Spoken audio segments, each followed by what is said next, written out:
英語聞き流し10分間、名作リスニング、英語テキストと MP3 ダウンロード、その他の物語は、ホームページよりご利用いただけます。88thpp.com 88thpp.com Chapter 12. Alice's Evidence. Here, cried Alice, quite forgetting in the flurry of the moment how large she had grown in the last few minutes, and she jumped up in such a hurry that she tipped over the jury box with the edge of her skirt, upsetting all the jurymen onto the heads of the crowd below, and there they lay sprawling about, reminding her very much of a globe of goldfish she had accidentally upset the week before. "Oh, I beg your pardon," she exclaimed in a tone of great dismay, and began picking them up again as quickly as she could, for the accident of the goldfish kept running in her head, and she had a vague sort of idea that they must be collected at once and put back into the jury box, or they would die. "The trial cannot proceed," said the king in a very grave voice, "until all the jurymen are back in their proper places, all," he repeated with great emphasis, looking hard at Alice as he said so. Alice looked at the jury box, and saw that, in her haste, she had put the lizard in head downwards, and the poor little thing was waving its tail about in a melancholy way, being quite unable to move. She soon got it out again, and put it right. "Not that it signifies much," she said to herself. "I should think it would be quite as much use in the trial one way up as the other." As soon as the jury had a little recovered from the shock of being upset, and their slates and pencils had been found and handed back to them, they set to work very diligently to write out a history of the accident, all except the lizard, who seemed too much overcome to do anything but sit with its mouth open, gazing up into the roof of the court. "What do you know about this business?" the king said to Alice. "Nothing," said Alice. "Nothing whatever?" persisted the king. "Nothing whatever," said Alice. "That's very important," the king said, turning to the jury. They were just beginning to write this down on their slates, when the White Rabbit interrupted. "Unimportant, Your Majesty means, of course," he said in a very respectful tone, but frowning and making faces at him as he spoke.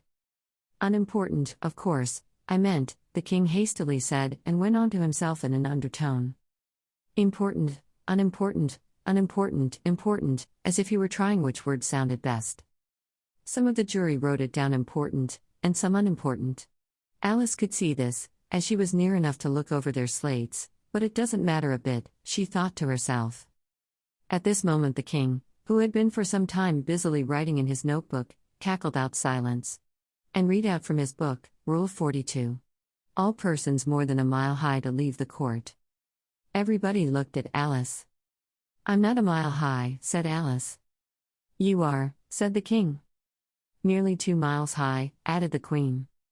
"Well, I shan't go, at any rate," said Alice. "Besides, that's not a regular rule, you invented it just now." "It's the oldest rule in the book," said the king. "Then it ought to be number 1, said Alice. The king turned pale, and shut his notebook hastily. "Consider your verdict," he said to the jury, in a low, trembling voice. "There's more evidence to come yet, please your majesty," said the White Rabbit, jumping up in a great hurry. "This paper has just been picked up." "What's in it?" said the queen. "I haven't opened it yet," said the White Rabbit, "but it seems to be a letter, written by the prisoner to somebody." "It must have been that," said the king, "unless it was written to nobody, which isn't usual, you know." "Who is it directed to?" said one of the jurymen.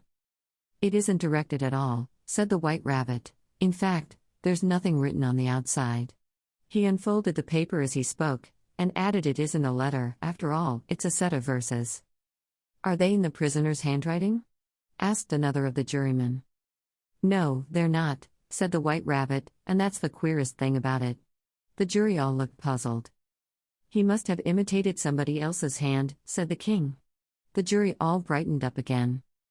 "Please your majesty," said the knave, "I didn't write it, and they can't prove I did. There's no name signed at the end." "If you didn't sign it," said the king, "that only makes the matter worse.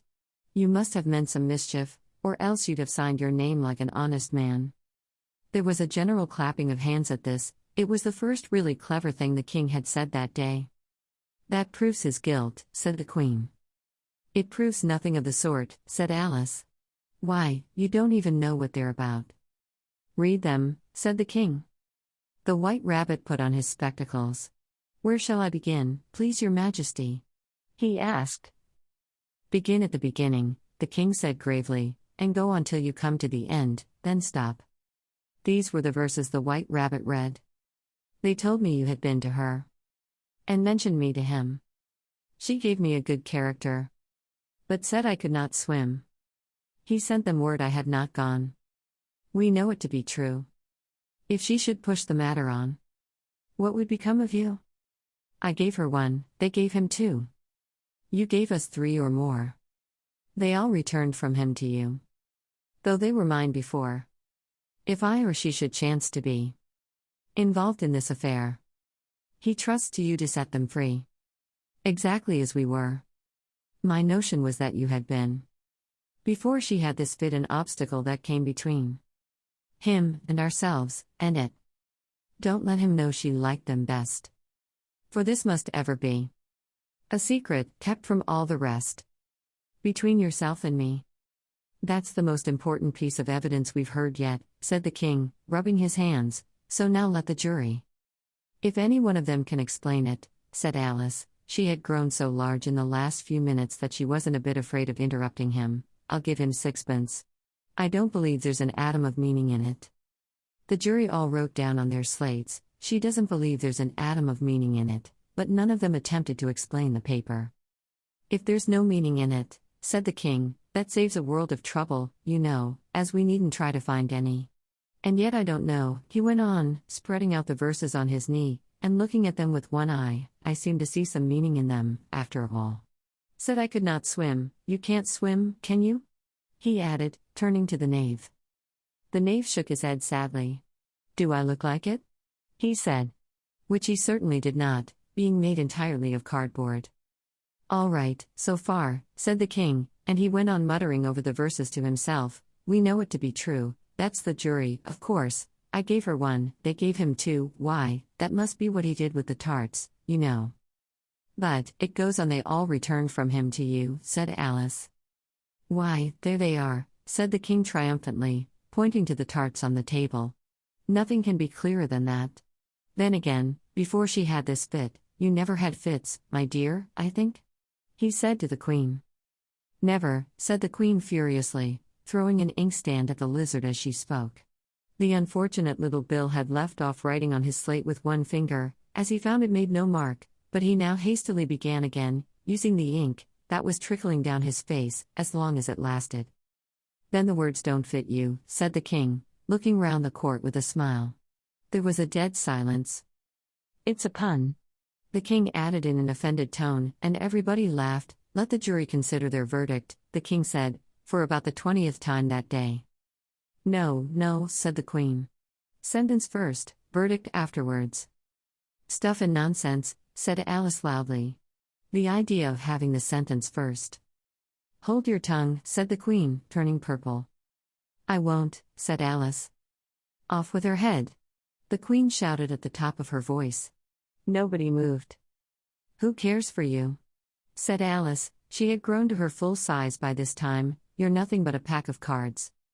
At this the whole pack rose up into the air, and came flying down upon her. She gave a little scream, half of fright and half of anger, and tried to beat them off, and found herself lying on the bank, with her head in the lap of her sister, who was gently brushing away some dead leaves that had fluttered down from the trees upon her face.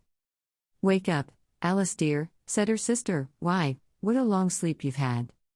"Oh, I've had such a curious dream," said Alice, and she told her sister, as well as she could remember them, all these strange adventures of hers that you have just been reading about. And when she had finished, her sister kissed her and said, "It was a curious dream, dear, certainly, but now run into your tea, it's getting late."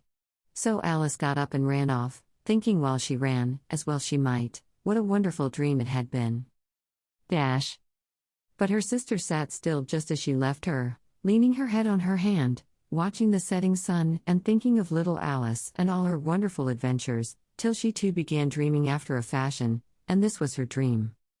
First, she dreamed of little Alice herself, and once again the tiny hands were clasped upon her knee, and the bright eager eyes were looking up into hers. She could hear the very tones of her voice and see that queer little toss of her head to keep back the wandering hair that would always get into her eyes, and still as she listened, or seemed to listen, the whole place around her became alive with the strange creatures of her little sister's dream.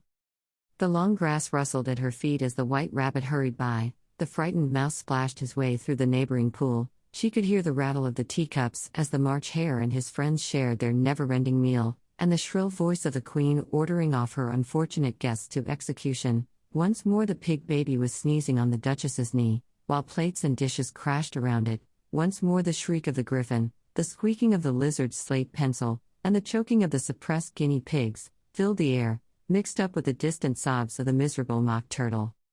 So she sat on, with closed eyes, and half believed herself in Wonderland, though she knew she had but to open them again, and all would change to dull reality. The grass would be only rustling in the wind, and the pool rippling to the waiting of the reeds, the rattling teacups would change to tinkling sheep bells, and the queen's shrill cries to the voice of the shepherd boy, and the sneeze of the baby, the shriek of the griffin, and all the other queer noises, would change, she knew, to the confused clamor of the busy farmyard, while the lowing of the cattle in the distance would take the place of the mock turtle's heavy sobs. Lastly, she pictured to herself how this same little sister of hers would, in the after-time, be herself a grown woman, and how she would keep, through all her riper years, the simple and loving heart of her childhood, and how she would gather about her other little children, and make their eyes bright and eager with many a strange tale, perhaps even with the dream of Wonderland of long ago, and how she would feel with all their simple sorrows, and find a pleasure in all their simple joys, remembering her own child life, and the happy summer days. The end. 英語聞き流し10分間、名作リスニング。英語テキストと MP3 ダウンロード、その他の物語は、ホームページよりご利用いただけます。88thpp.com 88thpp.com